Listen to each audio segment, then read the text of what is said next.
Welcome to the Inspiring Good podcast. This podcast is brought to you by the Community Foundation of Elkhart County, which serves a vibrant community in northern Indiana known for its generosity and strong network of nonprofit organizations. I'm Marshall King, your co-host with Kevin Deary, a veteran nonprofit CEO who now coaches others. Our guest today is Tami Hicks, who is president and CEO of the Boys and Girls Clubs of Elkhart County, bringing more than 17 years of experience in education and a passion for empowering youth through impactful community programs. She is a dedicated advocate for children with special needs and a mother to a son with Angelman Syndrome. Tami blends personal experience with professional leadership to create inclusive and innovative opportunities for all. Welcome, Tami. Thank you, Marshall. Tami, it is so good to have you here on our podcast today.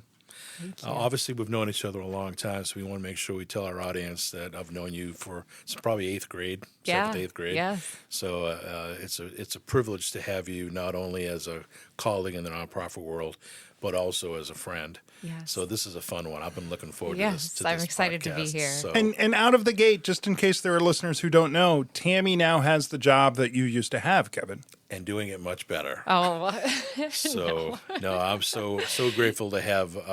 It's a boys and girls club, and you are the first woman CEO of the Boys and Girls Club, and I could not be more proud of that. So, and not to mention just the kind of character you are, but well, not only the character you have, but the character you are, because you have a lot of character. Tell me about your transition from public education. You're on a fast track. You're now Dr. Hicks, so congratulations on that. Thank you. And you're on this fast track to be superintendent, and or anywhere, or to be, you got 17 years in public education. Right. But tell me about that transition for like, why did you choose to be a teacher, and then tell me what happened that transitioned away from that and into social work. Yeah, so I was that kid that my parents would take me to the library when there were book sales, and I would buy the old textbooks, and then I would line up my stuffed animals, and we would play school when I was really little. So I wanted to be a teacher from the get-go, but then I'd always divert to, well, maybe I want to do this, or maybe I want to do this instead. But I always kept coming back to teaching. And so went through school, became a teacher, started with 7th grade, social studies, love that 7th grade age, 12, 13-year-old kid. But that's for another podcast. And so we, just because people kept tapping me on the shoulder and saying, hey, have you ever thought about this? And they would say, have you ever thought about this? And it would be the next step that I would take in my career. Have you thought about being an administrator? Have you thought about this? Have you thought about that? And I hadn't until people said, I think you would be really good at this. So then I would think about it, and then I would take that next step, and I would do it and learn and continue to learn. And so going from teacher to administrator was a big shift. And then I wasn't looking to leave public education at all. That wasn't my goal, but I knew in my heart I did not want to be a superintendent. And through my research for my doctorate, the average career span of a superintendent in the state of Indiana at one position is 2.5 years. And so unless I wanted to move my family or be in a very incredibly stressful position. I have a lot of respect and admiration for people who are willing to be in those roles leading school districts. I just knew it wasn't for me at this time in my life. And so I say it was a God moment when I received a phone call that said, hey, have you ever thought about, maybe becoming CEO of a nonprofit, putting your name in for this position? And it was a God moment. And I thought about it and talked to my family about it and decided to go for it. And so transitioned into that space. If it was meant to be, it would be, and here I am. So I know that you are well known and well respected and have a really good, strong peer group of principals and teachers and people that have become good friends for you. I mean, like decades old friends. Yeah. When you told them of what you were planning on doing, what did they say?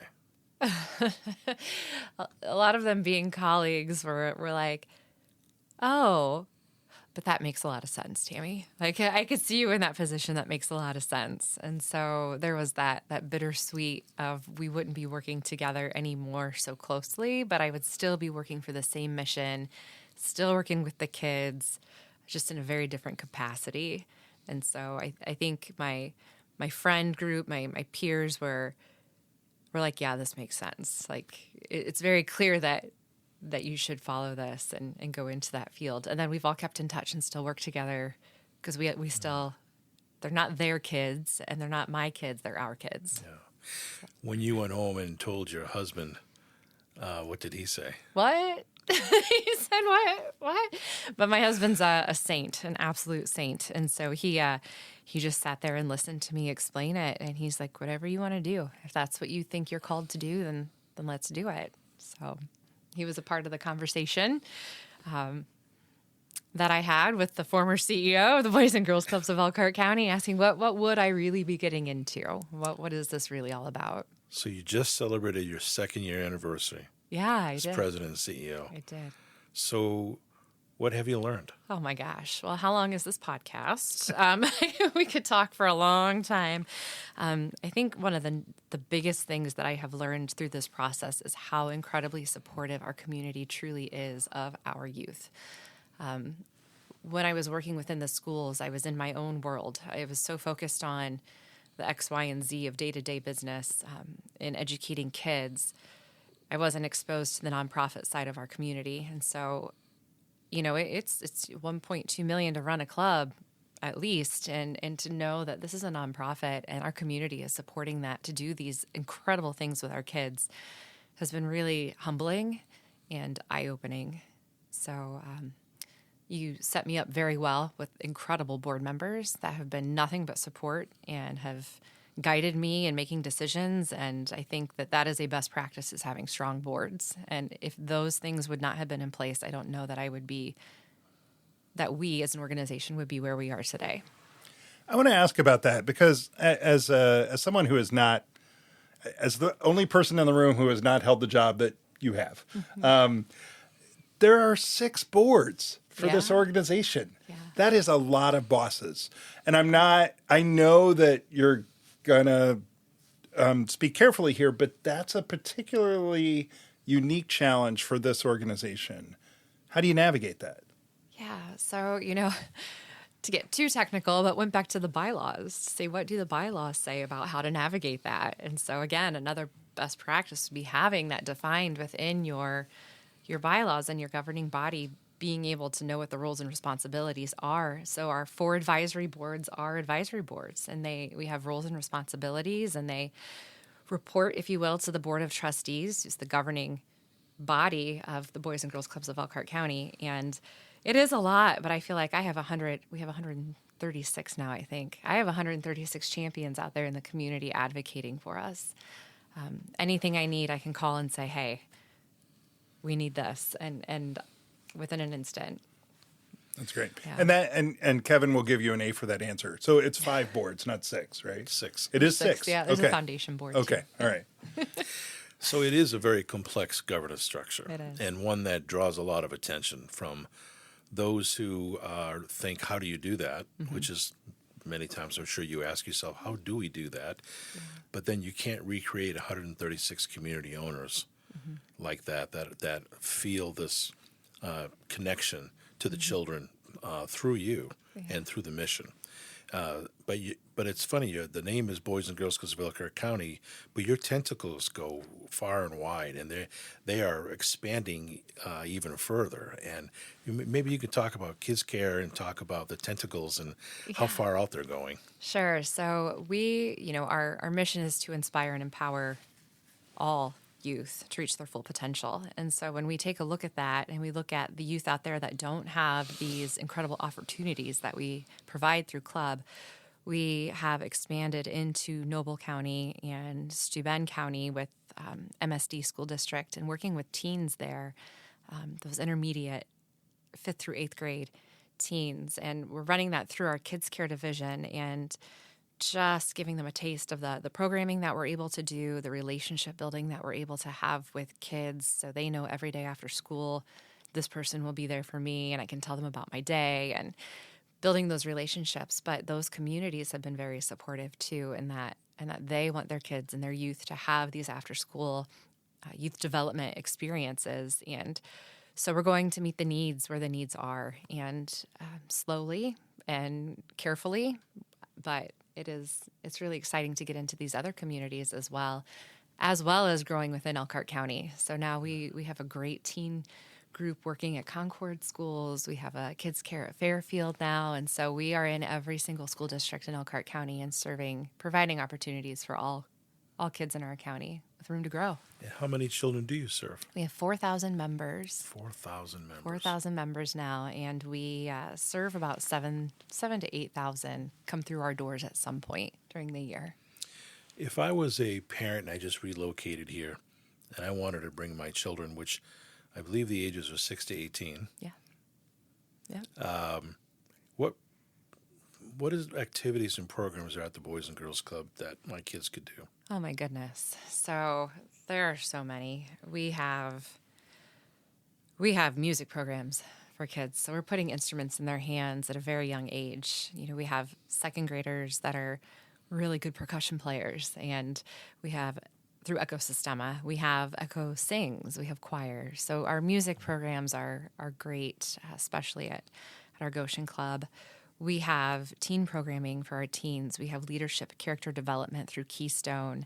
We have Youth of the Year, which is a great scholarship opportunity for our kids. And the Youth of the Year for each club goes on to compete for a countywide winner title. And then they go on to the state and they meet a plethora of other kids and networking and money towards college. And it's just life-changing for these teens to be able to go through things like that. We had first and second graders that were designing their own bags, and then they learned to sew on a sewing machine and they made their bags. And then the older kids made clothing, and we had a fashion show with an actual runway and photographers and music. And it was amazing. It was absolutely amazing. And it touched your heart to see these kids, model their own clothing that they designed. It was incredible. So, people said, you're having 6 and 7-year-olds work in a sewing machine? Well, yeah. And so I wish that was a skill that I still remembered how to do. So that just touches the surface. We have athletics and sports galore. And I think some of the things that have been what you have done with the arts program is incredible. Not everybody plays sports.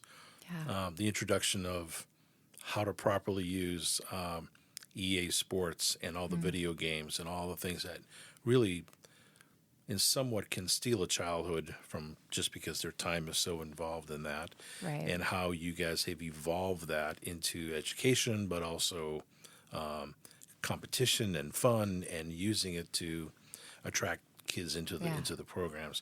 I think teenagers are very hard to program for. They are. Teenagers are just tough. I used to be one a long time ago. Yeah. And what's some of the key things that you do to attract and to keep teens? That's something that we're having a lot of conversation about right now, too. Not to bring up the C word, COVID, but before COVID, after COVID, there was a decrease in teens coming to club and decrease in teens in extra co-curricular things at schools too. And so where are these kids going and what is it that they need? And I don't think they know what they need. But by doing things like esports, so we do have esports and we have Lego robotics and we have competitive Lego robotics and we have mental health help. We have, 3 licensed social workers that work within our clubs and a therapy dog. And we're able to work with kids and talk about different ways of handling emotions. And there's probably no greater time of emotions and turmoil than when you're a teenager. And, we have stories of kids learning from our Natashas and learning from our Leahs and then going into the social work field themselves because they were inspired by the club and what they learned at the club. So you have social workers. We have social workers, your own yes. MSWs, BSWs, educated, certified. Yeah. Because the need is so strong. It is. It really is. Let me transition just a little bit. Tell me about Angelman Syndrome. Oh, yeah. So my son, Ethan, just turned 24, and he's living with Angelman Syndrome. It is a genetic disorder or disease that affects the 15th chromosome. So without getting too scientific, he is nonverbal. He suffers from seizures, scoliosis. He's got rods and pins and screws in his back. It's a complex, rare genetic disorder that that is marked by his happiness. And so people living with Angelman syndrome are happy 80-90% of the time and laughing hysterically, really loudly, even at very inappropriate times. So it used to be called happy puppet syndrome a long time ago before Dr. Harry Angelman discovered the gene that was affected in the mutation. But Ethan is the most pure soul I have ever met. He's my hero. I cry at a paper cut. He has major back surgery and he's fine. He's just the definition of endurance and ambition and determination and stubbornness and happy. He's just a pure soul. So. And you have got involved at the national level. I have, yeah. Tell us a little bit about that. So I'm on an advisory council for the Foundation for Angelman Syndrome Therapeutics, and the purpose of FAST is to find a cure or find a way to make the lives of people living with Angelman syndrome better.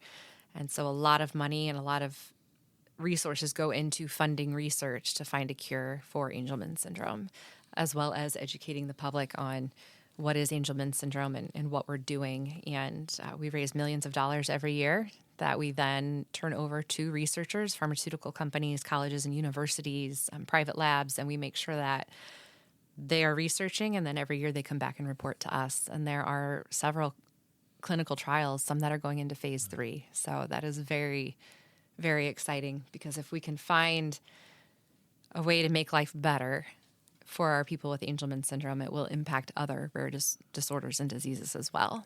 So. Who are some of the local agencies that you and your husband have been able to utilize in Ethan's life? Yeah, Riverview Adult Day Center. So in Elkhart, there is they have been an absolute blessing. So Riverview and Nikki and her team at Riverview take Ethan and let him join them during the day so that he's not at home all day.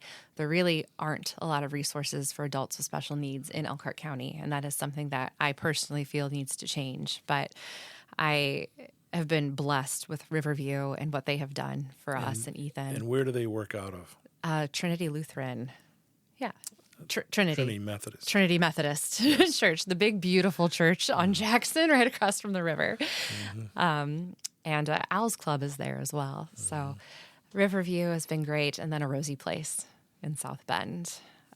They have been an absolute blessing as well. And what they do for the special needs community, if you ever get a chance to go tour there, please do. And it's a hospital. It is. I mean, they have medical professionals there to give parents a short term or even sometimes a week or two if parents are wanting to get away, and that they know that they not only do they have recreational, but they are there for all the medical needs, and you know that you can take a break and know that they're in great hands with the Rosie Place. So. And he gets one-on-one care. He gets a nurse with him at all times. And then I love picking him up. He does not like being picked up from a Rosie Place. That's his place. That's his vacation. But he always has some kind of artwork that he has made. And since Ethan has transitioned out of school, I do through Riverview, but it's just nice to get those art pieces that he's made, and they're starting Heartwork Studio. That go on your refrigerator. Yes, that go on the refrigerator. So a Rosie Place has been a blessing and a godsend as well. The nonprofit sector, nonprofit landscape, there are so many stories and people and families that society sometimes forgets or marginalize. And the nonprofit sector is such an important part. Churches used to fill in a lot of these gaps, but that it's been able to surpass the need, the abilities for the churches to fill in. Can you talk a little bit about in the nonprofit? What are you seeing on the nonprofit sector? Because you've only been in 2 years as far as the CEO, obviously working with Angelman Syndrome. Mm-hmm. But what does the changing landscape look like in the nonprofit world, locally and maybe more? And we're talking all avenues of nonprofit, not just youth development. Oh wow.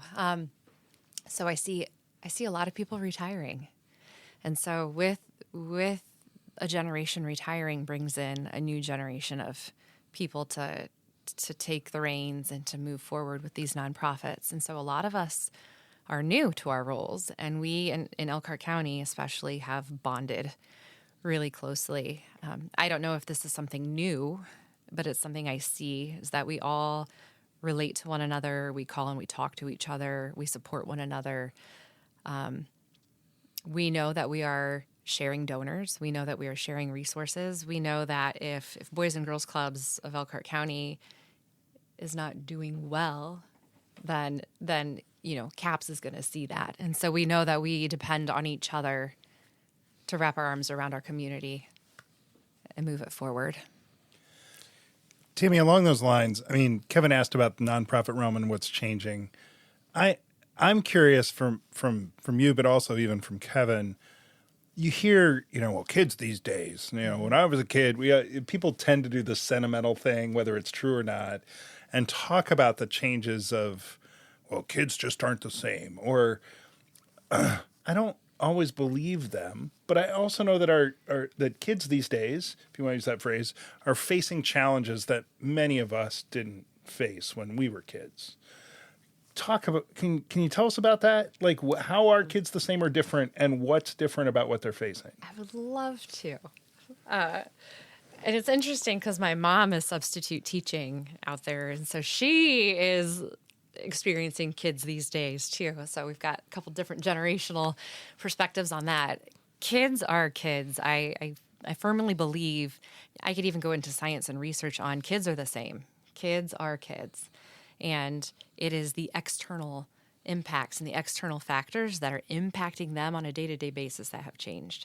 So it's because of the developments with technology and the developments with what's culturally acceptable and not. Those are the things that have changed, not the kids. Now, I will say that those things have influence over our youth, and so it changes their perspectives and their priorities in life. I also think parenting has changed.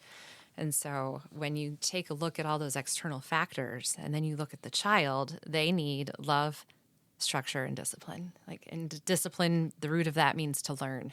And it's rooted in the word disciples. So when you take a look at the kids, they still need those things. And I would argue to say that those were the same things kids needed in 1802 and 1724 and going back, as long as we've been humans on this earth. So it's an evolution, and I think the way that adults are responding to it has also changed. And I don't know if that answered it. Tell me about Albert. Oh gosh, he's the biggest kid. Albert, our boy Albert. So Albert was an idea, having a therapy dog. So now when you go into an airport, they have therapy dogs. Funeral homes, hospitals, schools have therapy dogs. And with having a strong mental health program through our club network, I wanted to make sure that we could add this component too. So Albert is a therapy dog. We purchased him from Top Notch Therapy Dogs, Service Dogs in Elkhart. And she picked the dog and trained him. He went through intense training for over a year and then was certified. So now he works with, there are 4 of us that are his moms, and he's a golden doodle, and he has white hair that's everywhere, thus the name Albert. Looks like Einstein when he's not groomed. And he has been an absolute blessing, not only for kids, but for staff too. So, I mean, I've curled up on the floor with Albert and had a moment, and it's just so much fun and so nice to have him. He doesn't judge kids. So kids will tell him their secrets, a lot like Stable Grounds and what they do with the horses. Kids relate to Albert. They read to Albert. Albert's not going to judge their reading abilities or judge them for the way they feel about their friend. We've used Albert in so many different ways, like getting a kid back in the room he needed to be in, if you ever get a chance to meet Albert, please do. I wish he would quit eating our socks. Yeah. So you and the Boys and Girls Club just won a Hero for Our Youth award. Tell us about that. We had a government advocacy award, and then we had a top 100. I know it's hard to distinguish all the awards. Tell us about them both. Okay. Says the guy who got a whole bunch of them himself. I know. So we're part of a Midwest region, and our Midwest region, we have goals, and we're calling our strategic plan Operation Impact. And so in the Midwest, there are, total nationally, there are over 5,000 clubs. And so we were one of the top first 100 to meet all the metrics for Operation Impact. So making sure that we are trauma informed. Everyone on our staff is trauma informed. Making sure that we are doing evaluations of our programming. Do our programs work? Do kids like them?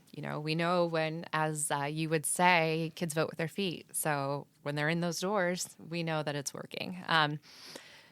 The first to make sure that we, some accountability measures and things, but growing membership and growing our ADP, it's average daily participation now. So we tackled that immediately, and my team is incredible, and they got that done, and we were able to celebrate. Congratulations. Yeah, thank you. There sure are a lot of acronyms, aren't there? There are. Your transition from education, which has their own acronyms, over to Boys and Girls Clubs has been hugely successful.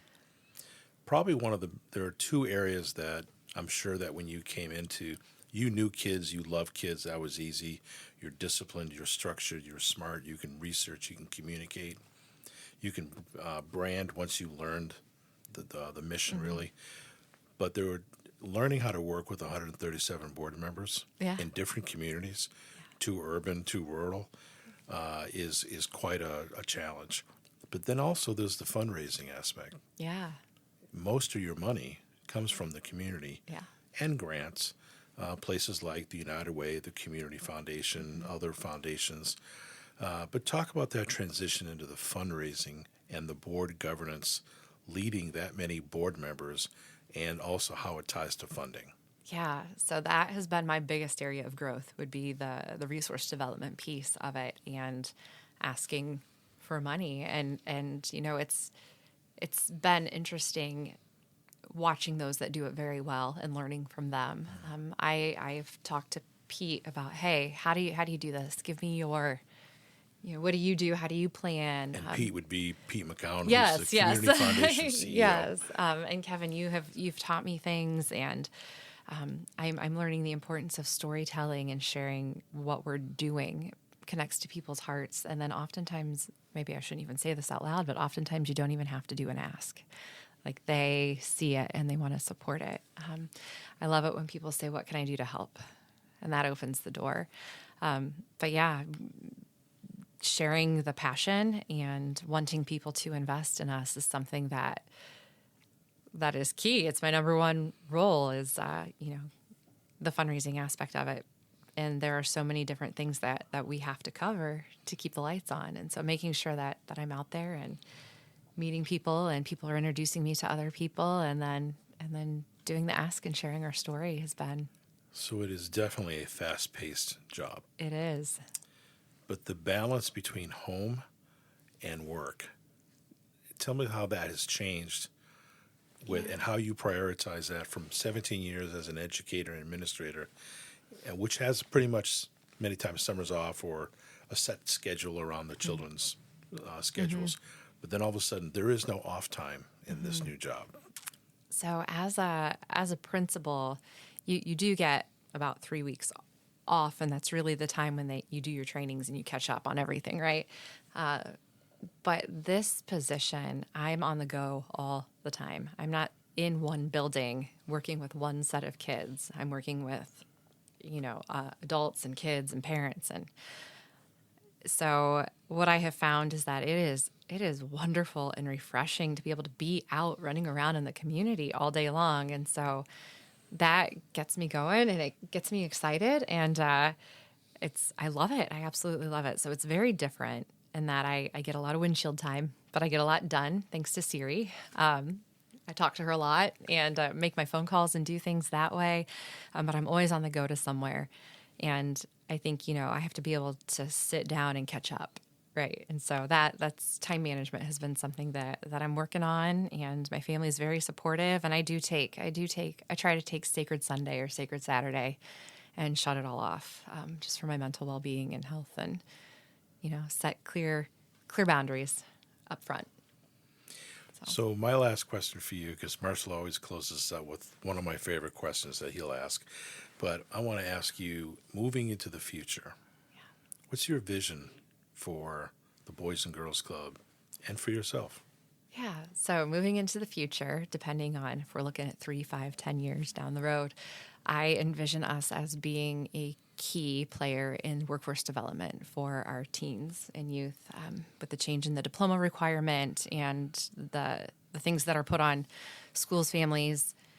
We are a key player in that. And so I envision a lot of focus on teens and workforce development. I also see increased programming and growth with our elementary school programming and even the academic piece, and making sure that we are supporting kids more. I mean, we are doing it now, but supporting them even more in their academic journeys, because, our goal is to make sure that they can succeed as adults.